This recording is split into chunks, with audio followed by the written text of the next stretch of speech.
নমস্কার, আপনাদের সবাইকে ওয়েলকাম ইজি টু কুক রান্নাঘরে। আজ তৈরি করব খুবই সহজ আর খুবই কম সময়ে শিমের একটি মুখরোচক রেসিপি। আপনারা সবাই আমার সঙ্গে থাকুন। প্রথমেই আমি শিমগুলোকে ভালো করে ধুয়ে দুদিক ছাড়িয়ে সরু সরু করে কেটে নেব। এবার কেটে রাখা শিমটাতে সামান্য জল আর পরিমাণ মতো হলুদ আর নুন দিয়ে কিছুক্ষণের জন্য ঢাকা দিয়ে ভাপিয়ে নেব।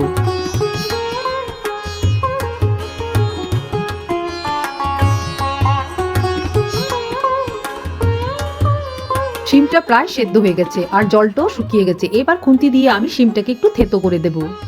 আর এদিকে বাটনা করার জন্য নিয়ে নিলাম 2 চামচ সর্ষে আর পছন্দের ঝাল অনুযায়ী কয়েকটা কাঁচা লঙ্কা। Paste ready. এবার কড়াইয়ে দিয়ে দিলাম সর্ষের তেল। তেল গরম হয়ে গেলে ফোড়নে দিলাম মেথি আর কাঁচা লঙ্কা দিয়ে বেটে রাখা পেস্টটাও দিয়ে দিলাম একসাথে। এবার মশলাটা কিছুক্ষণ নাড়িয়ে দিয়ে দেবো সেদ্ধ করে রাখা শিমটা।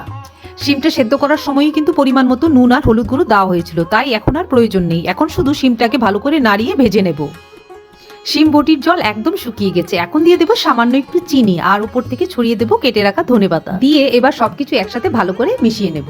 ব্যাস তৈরি হয়ে গেল খুব সহজ আর খুব কম সময়ে আমাদের আজকের মুখরোচক রেসিপি শিম বটি। এবার গরম গরম ভাতের সাথে পরিবেশন করুন। ভিডিওটি দেখার জন্য ধন্যবাদ।